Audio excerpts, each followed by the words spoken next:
ठरलं तर मगच्या आजच्या भागाची सुरुवात होते अर्जुन आणि सायलीपासून. तर आता इथे अर्जुन आणि सायली घरी परततात. तर आता अस्मिता विचारते, कसे आहेत मधु भाऊ, काही फरक पडला का, असं म्हणते आता अस्मिता अर्जुन आणि सायलीला. तर आता अर्जुन म्हणतो, डॉक्टरांची ट्रीटमेंट चालू आहे, पॉझिटिव्ह रिस्पॉन्स देत आहेत.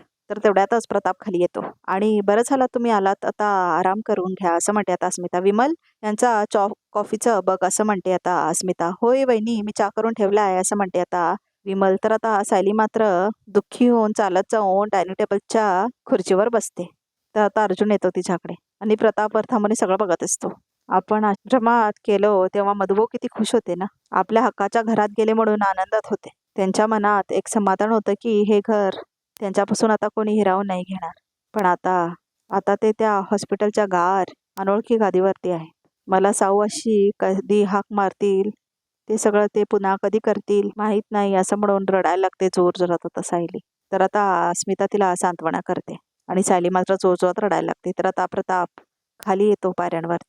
सायली, असं म्हणतो होता प्रताप, अगं जगात कितीही दुःख असलं ना, तरी दुःखानंतर सुख हे येतच, असं म्हणतो होता प्रताप. हे बघ, हे बघ बाळ काय म्हणताय, असं म्हणून अस्मिता सायलीचा हात आता आपल्या पोटावर ठेवते आणि म्हणते, हे बघ बाळ काय म्हणताय, रडू नको मामी, असं म्हणते आता अस्मिता. रडू नकोस, मधू आजोबा नक्की बरे होतील, असं म्हणते आता अस्मिता सायलीचा हातीच्या पोटावर ठेवून. बाळ म्हणताय हे सगळं, असं म्हणते आता अस्मिता. तर आता अर्जुन सायलीला म्हणतो, आणि सायली तुझे अश्रू ना असे सांभाळून ठेव, नाहीतर कुठेतरी लपून ठेव. मधुभावना आल्यावर ते दिसतील ना, तर ते मला ओरडतील ना, मला म्हणतील बघ मी इथे नव्हतो तर माझ्या साऊला किती रडवलंस तू, असं म्हणत होता अर्जुन. आता मी तुला अजिबात माफ करणार नाही. पण खरंच आहे हा, बाप आणि मुलगी दोघांचा राग सेमच आहे एकदम, असं म्हणत होता अर्जुन. तर आता विमल वगैरे हसायला लागतात. बघ बघ बघ बघ, असं म्हणतो होता अर्जुन.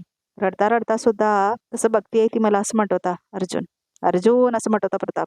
मी तुला ओरडणारच आहे हा, असं म्हणत होता प्रताप. सॉरी, असं म्हणत होता अर्जुन. आणि सायली, मी तुला किती वेळा सांगितलंय, ह्या घरात तुमची जी रूम आहे ना, तेवढंच तुझं सासर आहे, बाकी हे सगळं घर तुझं माहेर आहे, असं म्हणतो होता प्रताप. आणि तुझी माहेरची माणसं तुझ्यासोबत उभी आहेत, असं म्हणतो होता प्रताप.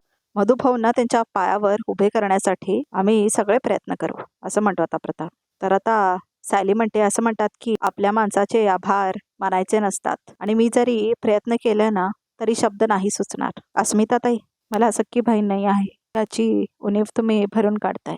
मला आई वडील नाही आहेत, माझी हक्काची माणसं नाही आहेत, पण तुम्ही सगळ्यांनी मिळून ती जागा घेतली, असं म्हणते आता सायली. तुझे आई वडील आहेत सायली, आणि मी तुला त्यांच्यापासून जास्त दिवस दूर नाही राहू देणार, असं म्हणतो आता अर्जुन. आता फॅमिली ड्रामा पुरे झाला, असं म्हणतात अस्मिता. मला आणि बाळाला दोघांनाही भूक लागली आहे. हो, सगळं जेवण झालंय, फक्त पोळ्या करायच्या राहिल्यात, असं म्हणते आता विमल. तर आता अर्जुन म्हणतो, विमल ताई एक डबा पॅक कर ना, म्हणजे मी कुसुमताईंना डबा देऊन येतो, असं म्हणतो आता अर्जुन.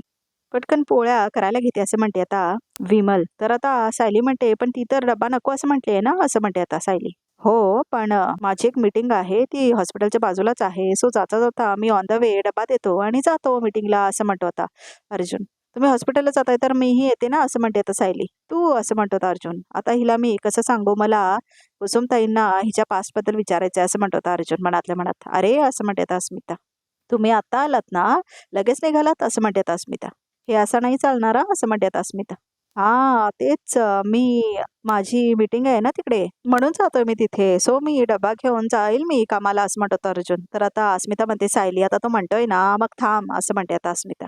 तुझा चेहरा बघ किती सुजलाय, आरामाची गरज आहे तुला, असं म्हणते आता अस्मिता. बरं, मी चेंज करतो आणि मी निघतो, असं म्हणतो अर्जुन. विमल डबा पॅक करून ठेव तोपर्यंत, असं म्हणतो अर्जुन.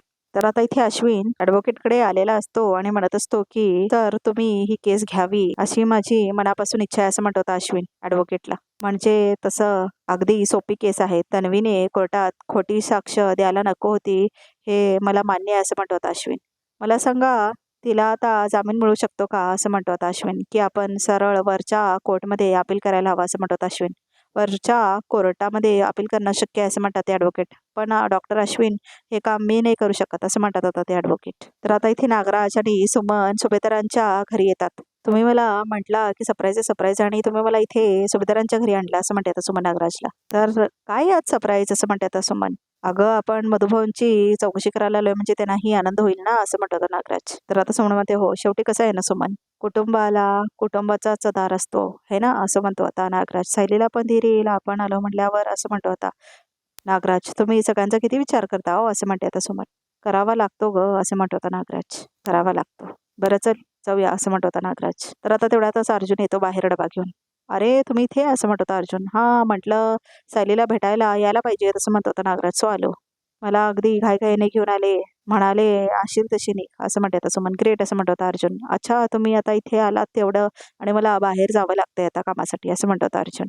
पण डॅड आणि सायली घरीच आहेत. हां, मी आलोच, असं म्हणतो आता अर्जुन आणि निघतो तिथून. तर आता नागराज पण म्हणतो बाय. तर आता नागराज मनातल्या मनात विचार करायला लागतो, हा अर्जुन घाईगडबडीत कुठे निघाला, मधुबाई शुद्धीत तर नाही आले असतील ना, असं म्हणून घाबरतो आता नागराज मनातल्या मनात विचार करून. तर आता इथे अश्विनला ते ॲडव्होकेट वापस देतात फाईल. नाही, मी नाही करू शकत, म्हणजे मला समजलंच नाही, असं म्हणतो आता अश्विन. नाही, तुम्ही ते फीसची काळजी करू नका, मी जे काही असेल ते द्यायला तयार आहे. सर, फीचा प्रश्न नाहीच आहे. प्रश्न आहे की ही बातमी ऑलरेडी पसरलेली आहे की ॲडव्होकेट रविराजांनी स्वतःच्या मुलीला सोडवण्यासाठी नकार दिला. आता त्यांना कोण विरोध करणार, असं म्हणत होता तो ॲडव्होकेट. हो, पण ते स्वतःच्या मुलीला साथ देत नाहीयेत, म्हणून तर मी तुमच्याकडे आलो ना, असं म्हणत होता अश्विन. ओ डॉक्टर, मी काय कुठलाच वकील ही केस घेणार नाही, असं म्हणत होता तो ॲडव्होकेट. कारण वात्सल्य आश्रमाची केस खूप गाजली आहे. अख्ख्या महाराष्ट्राने ही केस फॉलो केली आहे, आणि ह्या केसमध्ये शिक्षा झालेल्या आरोपीला जर मी सोडवलं तर माझ्या रेप्युटेशनवर किती परिणाम होईल, असं म्हणतो तो ॲडव्होकेट अश्विनला. माझं रेप्युटेशन किती खराब होईल. तर आता अश्विन म्हणतो ठीक आहे, ठीक आहे. सर, एक गोष्ट बोलू का, असं म्हणतो होता अश्विन. बोला ना, असं म्हणतो तो ॲडव्होकेट. एक वकील म्हणून ना, तुम्ही असा हा विचार अजिबात करायला नको पाहिजेत, असं म्हणत होता अश्विन. मला सांगा, उद्या जर माझ्याकडे एखादा आरोपी पेशंट म्हणून आला तर मी काय करायला पाहिजे. अरे, हा तर आरोपी आहे, याला एका नावाजलेल्या केसमध्ये शिक्षा झालेली आहे, मी आता विचार करणार नाही, असं म्हटलं तर चालेल, असं म्हणत होता अश्विन.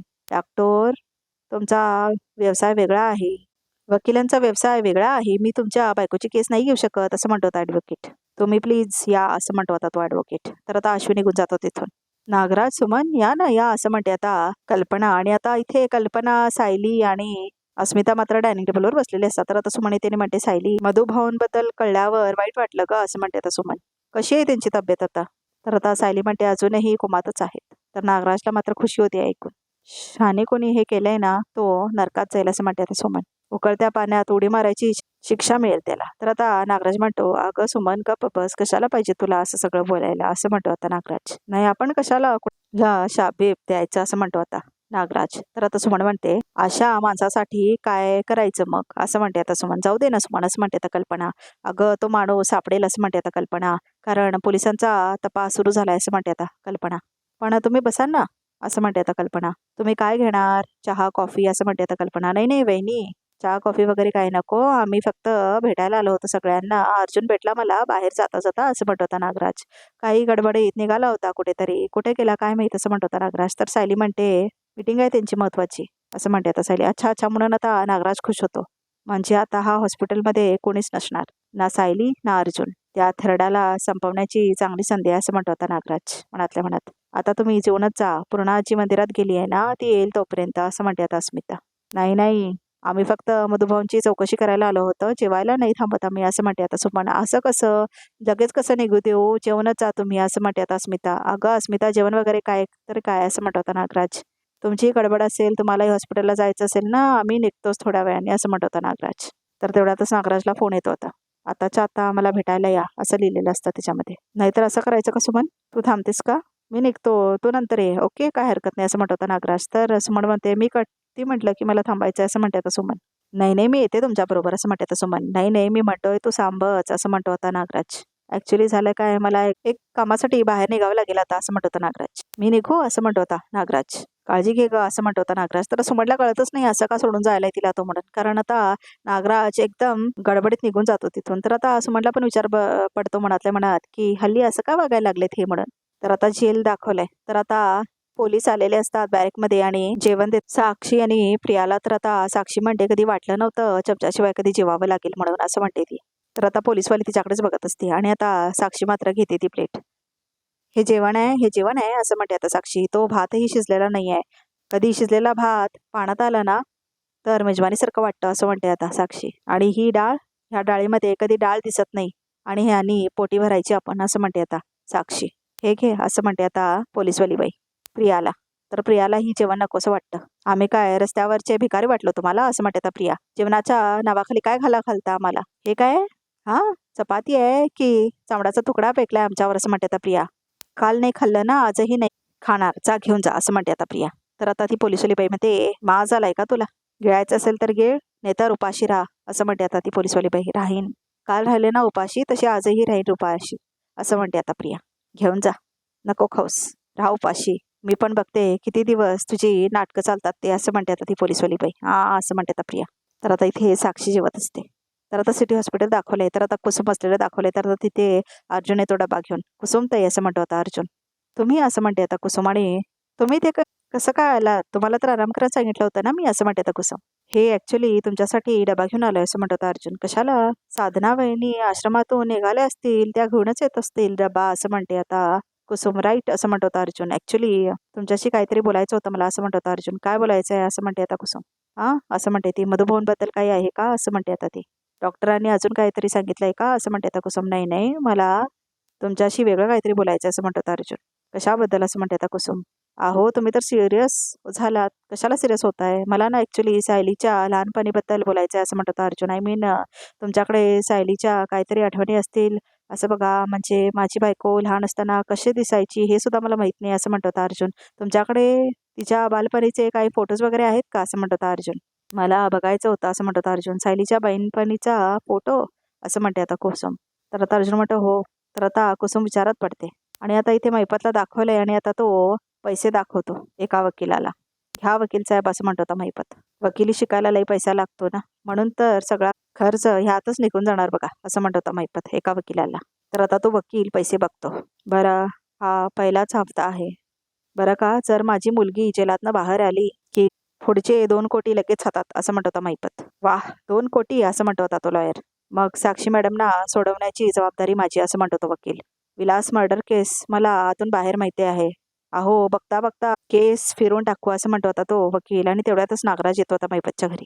शब्बास असं म्हणतो होता मैपत. बरं मग आता वकील साहेब या म्हणून आता पैसे देतो मैपतेला. आणि आता वकील साहेब निघून जातात घरातून बाहेर. तर नागराज येतो आणि बसतो होता मैपत समोर. काय रे मैपत, एवढं इमर्जन्सीमध्ये मला बोलवून घेतलं असं म्हणतो होता नागराज. कारण तुम्ही खाल्लेलं शेण आपल्याला पचवायला लागतंय ना असं म्हणतो होता मैपत.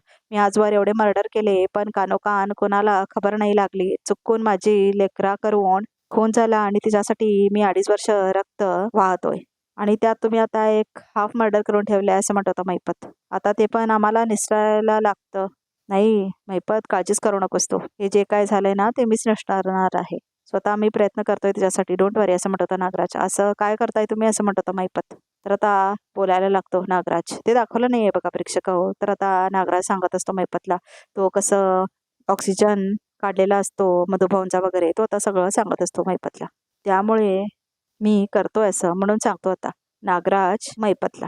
तर आता कुसुम अर्जुनला म्हणते मधुभाऊंकडे एक फोटो आहे पण माझ्याकडे तिचा एकही फोटो नाही आहे असं म्हणते आता कुसुम. आमच्या आश्रमात असं फारशी पद्धत नाही आहे फोटो काढायची असं म्हणते आता कुसुम. तुमच्याकडे त्या लहानपणीचा एकही फोटो नाही आहे असं म्हणतो आता अर्जुन. नाही असं म्हणते आता कुसुम. किती बावळटपणा आहे बघा प्रेक्षक हो. आश्रमामध्ये तर फोटो असायला पाहिजे ना लहान मुलांचे. म्हणजे त्यांचे आई बाबा घेऊन जातील ना त्यांना फोटो दाखवल्यावर दुसरीकडे की हे बेपत्ता झाले ते बेपत्ता झालेत म्हणून. किती मूर्खपणा आहे हा. म्हणजे एका आश्रममध्ये फोटोज तर खूप काढले जायला पाहिजेत. कारण या पोरांचे जर फोटोज तुम्ही न्यूजपेपरमध्ये दिला तर कळेल तरी ना त्यांचे आई बाबा कोण आहेत ते. खरंच खूप आवडपणा दाखवलाय बघा प्रेक्षक हो. तर आता अर्जुन म्हणतो सायली आश्रमात कशी आली होती असं म्हणतो होता अर्जुन. आणि केव्हा आली होती? तिला कोणी सोडून गेलं होतं का? आणि ती लहान असताना तिच्या आईबाबांबद्दल काय बोलायची असं म्हणतो होता अर्जुन. का ती खूपच लहान होती तेव्हा कोणीतरी तिला आश्रमात सोडून गेलं होतं असं म्हणतो होता अर्जुन. काही आठवतंय का असं म्हणतो होता अर्जुन. तर आता कुसुम म्हणते नाही, म्हणजे मी ती लहान असताना तिथे नव्हतेच ना असं म्हणते आता कुसुम. मग मला नाही माहिती असं म्हणते आता कुसुम. असं कसं तुम्ही एकत्र वाढलात ना आश्रमात असं म्हणतो होता अर्जुन. नाही नाही, अहो तुमचा काहीतरी गैरसमज होतोय असं म्हणते आता कुसुम. अहो मधुभाऊंना सायली 20-22 वर्षापूर्वी भेटली असं म्हणते आता कुसुम. मी 7-8 वर्षापूर्वीच आश्रमात राहायला आले असं म्हणते आता कुसुम. अहो माझं लग्न मोडलं. माझा नवरा ना एक नंबरचा किडा निघाला. म्हणून मी वात्सल्य आश्रमात आसरा घ्यायला आले. पण सायली लहान असताना आम्ही तिथे नव्हते असं म्हणते आता कुसुम. तर आता अर्जुन विचारत जातो. तर आता कुसुम बघते त्याच्याकडे. काय हो असं म्हणते आता कुसुम. तुम्ही असं हे अचानक का विचारताय असं म्हणते कुसुम. नाही, तुम्हाला सायलीचा बालपणीचा फोटो का बघायचा असं म्हणते कुसुम. ते असं म्हणत होता अर्जुन. ते आम्ही ना तिच्यासाठी एक सरप्राईज गिफ्ट प्लॅन करतोय असं म्हणत होता अर्जुन. आणि त्यासाठी मला सायलीच्या लहानपणीच्या आठवणी पाहिजे होत्या. म्हणजे एक फोटो हवा होता तिचा असं म्हणत होता अर्जुन. बट नो प्रॉब्लेम, तुम्ही डबा घ्या, मी निघतो असं म्हणत होता अर्जुन. तर आता कुसुम म्हणते, एक मिनिट अर्जुन सर, तुम्ही ह्या आधी कोर्टात साक्षीदारांना खोटं बोलताना पाहिलं असेल, पण तुम्ही खोटं बोलूच शकत नाही असं म्हणते आता कुसुम. त्याआधी सायली आश्रमात कशी कधी आली हे तुम्ही कधीच विचारलं नाही, पण आज का विचारताय असं म्हणते आता कुसुम. काही सरप्राईज गिफ्ट वगैरे द्यायचं आहे तुम्हाला तिच्यासाठीचं काहीच नाही आहे अर्जुन सर. तुम्ही हे सगळं का विचारताय असं म्हणते आता कुसुम. असली सगळी प्रश्न विचारू तुम्हाला काय करायचंय असं म्हणते आता कुसुम. तर आता अर्जुन म्हणतो, कुसुम ताई, मला मला असं समजलंय की सायलीचे आई बाबा जिवंत आहेत असं म्हणत होता अर्जुन. तर आता कुसुमला पण धक्का बसतो हे ऐकून. काय असं म्हणते ती. तर आजचा भाग इथे संपतो. तर बघूया तर रिकामध्ये काय आहे ते. तर आता जेलामध्ये महिपत आलेला असतो आणि आता तो प्रियाला म्हणतो, हे बघ ही लिस्ट वाच. तर त्या लिस्टमध्ये लिहिलेलं असतं सरांजमे, राजेंद्र, मधुकर पाटील आणि प्रिया लिहिलेलं असतं. आणि आता त्याच्यावर सरांजमेच्या नावावर क्रॉस असतो, राजेंद्रच्या नावावर क्रॉस असतो, मधुकर पाटलाच्या नावावर एक क्रॉस असतो आणि प्रियाच्या नावावर काय नसतं. हे बघ वाच काय याच्यावर असं म्हणत होता महिपत प्रियाला. वाच असं म्हणत होतो. जर अर्जुन सुभेदार आणि सायली सुभेदार यांच्यापर्यंत जायचं असेल तर मला ह्या पायऱ्या ओलांडून जावे लागेल असं म्हणत होता महिपत प्रियाच्या तोंडाकडे हात करत. तिला मी इथून नेणार आणि तिच्यावर क्रॉस मारणार असं म्हणतो महिपत. तर आता इथे अस्मिता, प्रताप आणि अर्जुन काहीतरी प्लॅन करत असतात. तर आता अस्मिता म्हणते, मम्माचं वागणं कसं बदलायचं, कितीही प्रयत्न करून झाले. तर आता अर्जुन म्हणतो, मम्मा स्वतःवर कशी वागत असली ना तरी चालेल, पण जर दुसऱ्या कोणी सायलीला त्रास देत असेल तर मम्माला ते अजिबात सहन नाही होणार. तुम्ही दोघांनी मिळून सायलीला टॉर्चर करायचं असं म्हणतो आता अर्जुन. ठरलं तर मग आता मिशन मम्मा असं म्हणतो अर्जुन. तुम्ही हे काय करताय असं म्हणते आता सायली. मग आता हे तिघं काही सांगू शकत नाहीत. तर बघा प्रेक्षक, आता रिकॅप सुद्धा इथे संपतो. तर या चॅनलला नक्की सबस्क्राईब करा.